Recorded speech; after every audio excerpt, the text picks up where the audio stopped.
खरं तर गेल्या 20 दिवसामध्ये पवारसाहेबांनी 55 सभा घेतल्या आणि रोज फक्त 4 तास ते झोपायचे आणि या वयामध्ये एवढी दगदग करू नये असं अनेक लोकांचं मत होतं. पण पवारसाहेबांना कोण सांगणार आणि त्यामुळे कुठेतरी एक्झर्शन झालं आणि एक्झर्शन झाल्यामुळे व्हायरल काही प्रमाणात घशाला इन्फेक्शन हे झालेलं आहे. डॉक्टरांनी त्यांना सांगितलं की 2 दिवस कुठेतरी रेस्ट घ्यावी. ते ऐकत नाही आहेत. पण आम्ही विनंती केल्यानंतर 1 दिवसाची रेस्ट ते घ्यायला तयार झालेले आहेत. रेस्ट घेतली आहे. पण आता तब्येत तरी ठीक आहे. पण तब्येत ठीक असली तरी याच्यात पण त्यांचे फोन चालू आहे की कुठं काय चाललं आहे, कसं चाललं आहे. आणि फक्त बारामती लोकसभा मतदारसंघात नाही तर जिथं कुठं उमेदवार जसं सातारा असेल, माढा असेल, जिथं कुठं काय आपल्या विचाराचे उमेदवार आहेत तिथं साहेब आत्तासुद्धा घरी बसून आजारी असताना अपडेट घेत आहेत. हीच तर साहेबांची ताकद आहे. दादा, कालच्या सभेनंतर मडक्याचं राजकारण खरं तर बारामतीत तापलं. तुम्ही जो आरोप केला त्यावरून जे अजितदादा गटाचे कार्यकर्ते त्यांनी सांगितले की तो कलश होता, मडकं नव्हतं. रोहित पवारांनी सगळे आरोप खोटं केले. दादांचा आणि त्या मडक्याचं काहीच संबंध नाही. काय नेमकं आहे? कारण ते आता तुमच्यावर ब्लेम करतात की तुम्ही खोटे आरोप केले. तिथं सामान्य जनतेला तुम्ही विचारा. सामान्य जनता काय म्हणते हे जास्त महत्त्वाचं आहे. अजितदादांचे पदाधिकारी आणि कार्यकर्ते काय म्हणतात हे काय जास्त महत्त्वाचं नाही. तुमची काल नक्कल केली अजितदादांनी. आता जेव्हा ईडी आणि CBIची कारवाई झाली तेव्हा दादांच्या डोळ्यामध्ये अश्रू आलेले आपण सगळ्यांनी तिथे बघितलेले आहेत. आता मी काय नाटक आयुष्यात कधी केलं नाही. मी माणूस आहे आणि ज्याचं जिवंत मन असतं तो भावनिक होतो. आम्हाला हृदय तरी आहे. आम्ही पवारसाहेबांबरोबर या वयामध्ये आहोत, लोकांबरोबर विचाराबरोबर आहेत. वडीलधाऱ्या व्यक्तीला ते सुद्धा वडिलांचं स्थान असणाऱ्या व्यक्तीला दादा सोडून गेले. त्या बाबतीत त्यांना काय वाईट वाटलं नाही. नाटक केलं काय हरकत नाही. पण आम्ही भावनिक ह्याच्यामुळेच झालो कारण लोकांचा जो प्रतिसाद तिथे होता तो फार जबरदस्त होता. लोक तिथं भावनिक झाले होते. दादा नाटक करतात तो त्यांचा तिथं विषय आहे. तर मी त्यावेळेवर जास्त बोलणार नाही. दादा, रविराज तावरे जो आहे ना त्या कार्यकर्त्याला मी शोधून काढले. त्यांनी TV9ला प्रतिक्रिया देताना असं सांगितले की तुम्हाला मुख्यमंत्री पदाचे स्वप्न पडले. जो कलश होता, विकासाचा कलश आहे, तो फुटू नये म्हणून आम्ही प्रयत्न करतो. पण रोहित दादांनी जे आरोप केले ते त्यांच्या वैचारिक बुद्धीला पातळी त्यांच्या खूप आरोप केले त्यांनी आता बोलताना. कसं बघता एखाद्या कार्यकर्ता तरी दादा काही बोलतो? माझी वैचारिक लेवल ठरवण्याचा अधिकार फक्त सामान्य जनतेला आहे. मलिदा गँगला लाभार्थ्यांना नाही. माझ्या मतदारसंघातल्या लोकांना तो अधिकार आहे आणि महाराष्ट्राच्या तमाम स्वाभिमानी लोकांना आहे. जे विकलेले आहेत, जे कोणी लाभार्थी आहेत त्यांना तो अधिकार नाही. एवढंच मला या ठिकाणी बोलावं लागेल. धनंजय मुंडेंनी या आचारसंहितेच्या काळात ज्या पद्धतीचे आश्वासन देऊ शकत नाही त्या पद्धतीचं आश्वासन दिलं शेतकऱ्यांना काय वाटतं? मला असं कळालं की त्यांनी सोयाबीनला 5,000 भाव देऊ असं सांगितलं. एक तर आश्वासन इलेक्शनच्या काळामध्ये द्यायचं नसतं. त्यामुळे नक्कीच त्यांना तिथं योग्य अशी नोटीस त्या उमेदवाराकडनं त्या लोकांकडनं जाईल. पण महत्त्वाचं काय, आश्वासन देत असतानासुद्धा 5,000चं आश्वासन दिलं आहे. लोकांची अपेक्षा 7-8 हजाराच्या पुढे आहे. म्हणजे यांना खरंच शेतकऱ्याला काय परवडतं, किती परवडतं हे सुद्धा धनंजय मुंडेंना जे कृषी मंत्री आहेत त्यांना माहीत नाही. आणि 4 महिने जेव्हा शेतकरी अडचणीत होते तेव्हा धनंजय मुंडे होते कुठं असा लोकांना प्रश्न आहे. आणि आज जाऊन तुम्ही आश्वासन काय देतात तर 5,000. 2014 पूर्वी जेव्हा काँग्रेस राष्ट्रवादीचं सरकार होतं तेव्हाच रेट 6,000च्या पुढे होते. आता तुम्ही आश्वासन 5,000.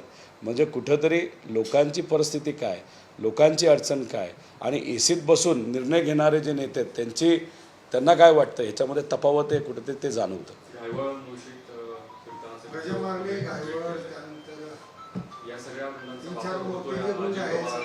आम्हाला काय कळलं आहे, रोहिदास चोरगे त्याच्याचबरोबर बाळू चौधरी, काय घायवळ, मारणे असे काही लोक आहेत जे स्वतः घड्याळाचा गमछा घालून रॅली काढतायत, लोकांना फोन करतायत, लोकांना बोलत आहेत.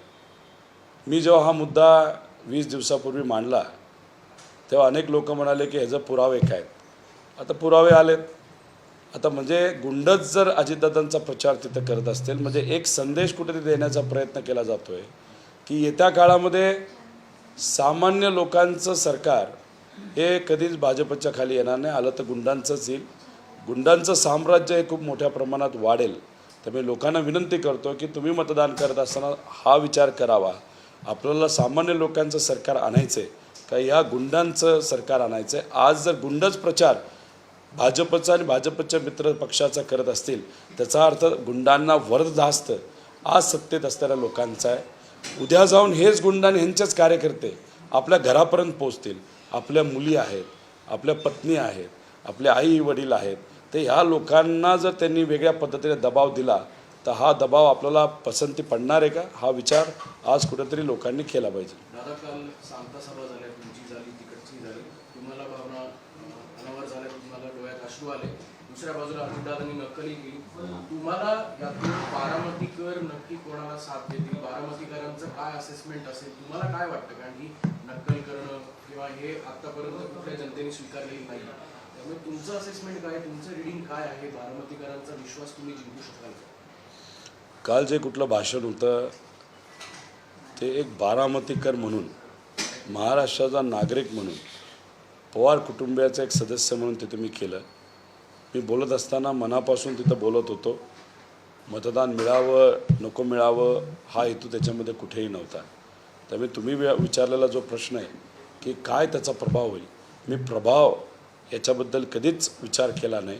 उलट जे काही व्हिडिओ अजितदादांचे कार्यकर्ते आणि भाजपकडनं जे प्रसारित केले गेले नाही तर त्याच्यात जे वक्तव्य आले, पवारसाहेबांचं वय काढलं की शेवटची त्यांची निवडणूक असेल, अजितदादा स्वतः तिथं बोलले. ह्या सगळ्या गोष्टी ऐकल्यानंतर एक असा व्यक्ती ज्याला हृदय आहे, भावना आहे, असा मी तिथं भावनिक झालो. त्याच्यात कुठलाही माझा मताचा हेतू नव्हता. पण माणूस असल्यानंतर कधी ना कधी तर भावनिक होतं आणि काल मी भावनिक माणूस म्हणून तिथं झालो. 2 दिवसांपूर्वी कोकणात नारायण राणेंच्या सभेसाठी स्वतः राज ठाकरे उपस्थित होते.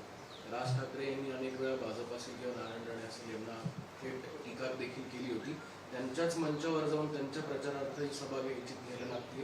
काय नेमकी तुम्हाला काय वाटतं की राज ठाकरेंचा नेमका समझोता काय असेल किंवा त्यांच्या भूमिकेवर तुम्ही कसं बघता? नाही, राज ठाकरे साहेबांनी खऱ्या अर्थाने जर ते भाजपला पाठिंबा देत असतील आणि जो दिला आहे, मला असं वाटलं की त्यांच्या कुठेतरी 100 सभा होतील, 50 सभा होतील. पण पहिली सभा ही कोकणात तिथंच झाली. मला माहीत नाही त्यांना मुंबईसाठी रिझर्वमध्ये ठेवलं आहे का, म्हणजे शेवट मुंबईमध्ये त्यांच्या सभा वाढतील का. पण कुठेतरी त्यांच्या मनामध्ये नाहीतर हृदयाच्या एका कोपऱ्यामध्ये असंही वाटत असेल की 2019ला जी भाषणं त्यांनी भाजपच्या आणि मोदी साहेबांच्या विरोधात केली ती जास्त योग्य होती. आणि आज कुठली तरी त्यांना एक वेगळ्या प्रकारचं प्रेशर असावं आणि त्यामुळे त्यांनी कुठेतरी भाजपला पाठिंबा तिथं दिलेला आहे. पण देत असताना मन त्यांचं वेगळं बोलतं आहे, पण कृती त्यांची वेगळी असल्यामुळे कुठेतरी कोऑर्डिनेशन तिथं होत नाही. त्यामुळे ज्यांच्या विरोधात ते बोलले तिथं जाऊन त्यांना तिथं भाषण करावं लागतं. आणि लावरे व्हिडिओ हे जे 2019ला प्रसिद्ध झालं होतं, आज तशा पद्धतीचे व्हिडिओ हे त्यांना दुर्दैवाने दाखवता येत नाहीत. आणि जर चुकून ते दाखवण्याचा प्रयत्न केला तर मग विरोधात असणारी लोक राज ठाकरे साहेबांचेच व्हिडिओ लावरे व्हिडिओच्या माध्यमातून ते दाखवतील अशी आजची परिस्थिती आहे. असं दुटप्पी भूमिका आधी वेगळी ना आत्ता वेगळी ही लोकांना कधीही पटत नाही. दादा, फक्त थोडं स्पष्टीकरण पुन्हा हवं होतं याच्यासाठी, कारण काल पवारांची प्रकृती अस्वस्थ आहे, तब्येत बिघडली, ढासळल्याच्या बातम्या आल्या, थोडंसं चिंतेचं वातावरण. काय नेमकी माहिती आहे? तुम्ही परिवारातले सदस्य म्हणून तुमचं काय बोलणं झालं का, काय अपडेट? नाही, डॉक्टरांशी बोलल्यानंतर व्हायरल आहे असं कळतं आहे, म्हणजे कणकणी आहे. आणि कणकणी येण्याचं कारण म्हणजे स्ट्रेस. 20 दिवसामध्ये दररोज ते जास्तीत जास्त 4 तास झोपलेले आहेत. दिवसाला 3 सभा, 20-25 बैठका आणि खूप मोठ्या प्रमाणात ते प्रवास करत आहेत. आणि त्यामुळे एक्झर्शन झालं आणि त्यात त्यांची तब्येत ही थोडीशी खालावलेली आहे. आत्ता ती बरी आहे, बरी म्हणजे खूप चांगली अशी नाही. आणि अशा परिस्थितीमध्ये सुद्धा एक लढवय्या नेता कसा असतो अशा पद्धतीने ते सर्वीकडे फोन करून अपडेट घेत आहेत की काय परिस्थिती आहे आणि कशी परिस्थिती आहे. त्यांचा आवाज बसलेला आहे. आणि मग तरी आम्ही अपेक्षा करतो की आज संध्याकाळी नाही तर उद्या सकाळपर्यंत त्यांची तब्येत ठणठणीत होईल. पण आता तरी ती थोडीशी नरमलेली आहे असं कुठेतरी जाणवतं. अभिजित पाटलांचा जो प्रवेश आहे तो तुम्ही गेम करून त्यांना केला, ते भावनिक आहेत, चुकून इच्छा नसताना त्यांना तुम्ही अभिजित पाटलांनी घेतलं होतं असा आरोप निंबाळकरांनी केला आहे. एक प्रश्न. आणि त्याच सगळ्यात बोलताना फडणवीसांनी पवारांना टार्गेट केलं, शरद पवारांना विशेषतः, की माढ्याच्या पाण्याबद्दल पवार खोटं बोलले होते, अनेक तुम्ही आश्वासन दिलं पण पाणी आणलं. नाही, पहिला रणजित निंबाळकरांचा काय विषय? अभिजित पाटलांना इच्छा नसताना तुम्ही पक्षप्रवेश करून घेतला होता असं त्यांनी आरोप केला. त्यांच्या मनात नव्हतं, भावनिक होते. स्वतः रणजित निंबाळकरांनी का रणजित मोहितेंनी? मोहितेंनी. आता 2 प्रश्न तुम्ही विचारलेले आहेत. एक विषय देवेंद्र फडणवीस साहेबांचा. आता देवेंद्र फडणवीस साहेबांनी कितीतरी वेळा खोटं बोललेले आहेत. धनगर आरक्षणाच्या बाबतीत खोटं बोललेले आहेत. त्याच्याचबरोबर इतरही महत्त्वपूर्ण जे प्रोजेक्ट आहेत या महाराष्ट्रामध्ये जे येणार होते, जे गुजरातला गेले त्याच्याबद्दल ते खोटं बोललेले आहेत. अजितदादांवर त्यांनी भ्रष्टाचाराचा आरोप केला आणि त्याच्यामध्ये आत्ता अजितदादा त्यांच्याबरोबर गेलेले आहेत. त्यामुळे देवेंद्र फडणवीस साहेब आज काय बोलतात याला लोकच किंमत देत नाहीत आणि लोकच म्हणतात की ही व्यक्ती खोटं बोलणारी व्यक्ती आहे. त्यामुळे माढ्यात जाऊन ते काय बोलले ह्याच्याकडे जास्त लक्ष देण्याची जरूरत नाही. खोटं बोलणाऱ्या व्यक्तीकडे वेळ न घालवता काय या महाराष्ट्राचं भविष्य याच्याकडे कुठेतरी आपण लक्ष दिलं पाहिजे. आणि हो, जे अभिजित पाटलांबद्दल तुम्ही बोलताय त्यांच्यावर प्रेशर आणलं होतं. त्यांचा जो कॉपरेटिव्ह कारखाना आहे त्याच्यामध्ये असणारी जी साखर आहे ती सीज केली गेली होती. इन्कम टॅक्स डिपार्टमेंटकडनं त्यांच्या व्यक्तिगत व्यवसायाला तिथे नोटिसेस गेलेल्या आहेत आणि अशा पद्धतीने मोठ्या प्रमाणात दबाव अभिजित पाटलांवर टाकला. काही लोक दबाव सहन करू शकतात आमच्यासारखे, काही लोक करू शकत नाही. अभिजित पाटलांना तो दबाव सहन झाला नाही आणि शेतकऱ्यांच्या कष्टकऱ्यांचा विचार त्यांनी कदाचित केला असावा. म्हणले असते लोकसभा जाऊया आणि लोकसभा झाल्यानंतर आपण नंतर याचं स्पष्टीकरण देऊ द्या. त्यामुळे ह्या अशा परिस्थितीमध्ये बऱ्याच लोकांना अडचणीत आणण्याचा प्रयत्न हा भाजपकडनं मित्रपक्षाकडनं गेल्या काही दिवसांमध्ये झालेला आपण सर्वांनी बघितलेला आहे. पण आज ते कदाचित प्रवेश केला असेल, उद्या भाजपबरोबर ते राहतीलच असं नाही. मोहित कुंभोज जे आहे त्यांनी आरोप केला देवेंद्र फडणवीस यांना अटकेची कारवाई करणार होते राष्ट्रवादी शरदचंद्र पवार गट आणि उद्धव बाळासाहेब ठाकरे गट. त्याचबरोबर एका IPS अधिकाऱ्याचं इथे नाव घेत आहेत, पत्रकाराचं नाव घेत आहेत. असे सगळे मिळून जे आहेत ते फडणवीस यांच्यावरती अटकेची कारवाई तुमची सत्ता असताना करणार होती असं वाटतं. मला असं वाटतं की त्यांनी अजून नाव नाही सांगितलं, ते सांगणार आहेत. तो जेव्हा स्फोट होईल तो स्फोट काय आहे, काय लेवलचा आहे हे बघितल्यानंतरच ह्याच्यावर आपल्याला कॉमेंट करता येईल. दादा, रोहित पवार सॉफ्ट टार्गेट का? कारण हे सगळं बोलत असताना गुंड अमोल मिटकरी म्हणतात की तुम्ही गुंड आहेत, नौटंकी आहेत, नाटकं करतात. रोहित पवार सॉफ्ट टार्गेट काय होते? सारखं तुमच्यावर का टीका केली जाते? एखादा समजूतदार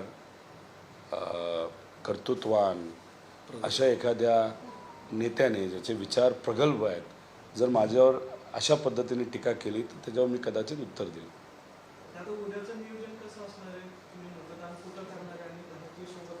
मी बारामती तालुक्यामध्ये जाऊन पिंपरी या गावामध्ये सकाळी 7 वाजता मतदान करणार आहे आणि 7 वाजता मतदान केल्यानंतर जे 2400 बूथ आहेत टोटल त्याचं एक अपडेट तिथं असणारे जे पदाधिकारी कार्यकर्ते आहेत त्यांच्याबरोबर बसून म्हणजे फोनवर असेल नाही तर ज्या ज्या पद्धतीने मला करता येईल, जे कुणी तिथले कार्यकर्ते आहेत, बूथ कार्यकर्ते आहेत त्यांच्याबरोबर मी फोनवर संपर्कात राहील आणि ते अपडेट तिथं घेईल. कोणाला कुठं अडचण येते का?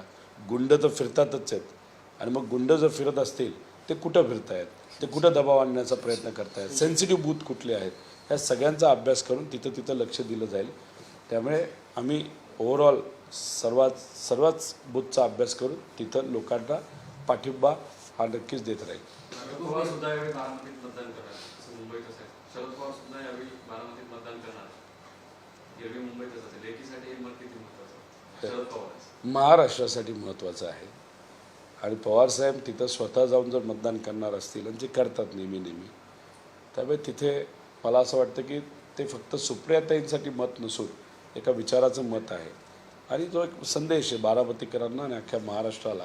कितीही आजारी असलं तरी मतदान करणं हे महत्त्वाचं आहे आणि योग्य व्यक्तीला करणं तितकंच महत्त्वाचं आहे. त्यामुळे लोकांना मी आव्हान करतो की उद्या जिथं कुठं मतदान आहे योग्य व्यक्तीलाच करावं आणि हे जे काही दबाव तंत्र सुरू आहे तर जो काही पैशाचा वापर हा महायुतीकडनं केला जातो असं आम्हाला जे समजते, त्या पैशाचं काय करायचं हा निर्णय तुमचा आहे. पण महत्त्वाचं काय, योग्य व्यक्तीलाच मतदान करा. कारण पैसे आणि जे काही मदत नाही तर जे काही तुम्हाला आमिष दाखवली जातात हे 5 दिवसाचे असतात, पण जो लोकप्रतिनिधी निवडून येतो तो 5 वर्षासाठी असतो. त्यामुळे विचार आणि व्यक्ती बघूनच मतदान करावं अशी विनंती इथं आम्ही सर्वजण करतो. घाटकोपरमध्ये मराठी आणि गुजराती वाद समोर आलेले आहे. महाविकास आघाडीचे जे उमेदवार संजय नीना पाटील आहेत त्यांचे पॅम्पलेट्स वाटायला एका सोसायटीने थेट मज्जाव घातलाय का, तर तिथे असा आरोप देखील होते. गुजराती असल्यामुळे या पूर्ण भाग असल्यामुळे तिथे त्यांचे पॅम्पलेट्स वाटू नये असा प्रकार आता निवडणुकीच्या समोर आला. काय आहे, गुजरातमध्ये असणाऱ्या नेत्यांना पण फार मोठा कॉन्फिडन्स झाला आहे की बाबांनो, महाराष्ट्राचे हक्काचे प्रोजेक्ट काही न करता फक्त दिल्लीवरनं आदेश आला तर लगेचच ते महाराष्ट्रातून गुजरातला जातात. तो जो अहंकार आणि तो घमंड आहे तो कुठंतरी काही सोसायटीमध्ये राहणाऱ्या नागरिकांमध्ये सुद्धा गेलेला कुठंतरी आपल्याला बघायला मिळतोय. आता प्रोजेक्ट तर नेले, आता ब्रोशर कुठलं वाटायचं ते मराठीत आहे का गुजरातीत आहे, ते कुठल्या पक्षाचं आहे हे सुद्धा ते सोसायटीचे जर लोक ठरवायला लागले म्हणजे ही आश्चर्याची गोष्ट आहे. अहो ब्रोशर सोडा, एका गुजराती कंपनीने मराठी मुलीला नोकरीवर घ्यायला नकार दिला कारण का ती महाराष्ट्राची मुलगी आहे. मग अशा पद्धतीने हा अहंकार जर गुजराती काही मोठ्या नेत्यांचा नाही तर मोठ्या कंपनी मालकांचा जर वाढत असेल तर मग कुठं ना कुठंतरी जागा ही मराठी माणूस म्हणून आपल्याला दाखवावी लागेल. पण याच्यात चांगले गुजराती लोकसुद्धा आहेत आणि जे गुजराती लोक महाराष्ट्रामध्ये जन्मलेले आहेत ते सुद्धा मराठी माणसं आहेत. पण भेदभाव करणारे लोक जर असतील तर त्यांना कुठेही सोडलं नाही पाहिजे आणि संविधानिक पद्धतीने त्याला उत्तर दिलं पाहिजे असं मला तरी वाटतं. देश विदेशातील प्रत्येक घडामोडींचे लाईव्ह अपडेट मिळवण्यासाठी आता साम टीव्हीच्या सर्व सोशल मीडिया प्लॅटफॉर्मला लाईक, फॉलो आणि सबस्क्राईब करा. तसंच सर्व नोटिफिकेशनसाठी बेल आयकॉन प्रेस करायला विसरू नका.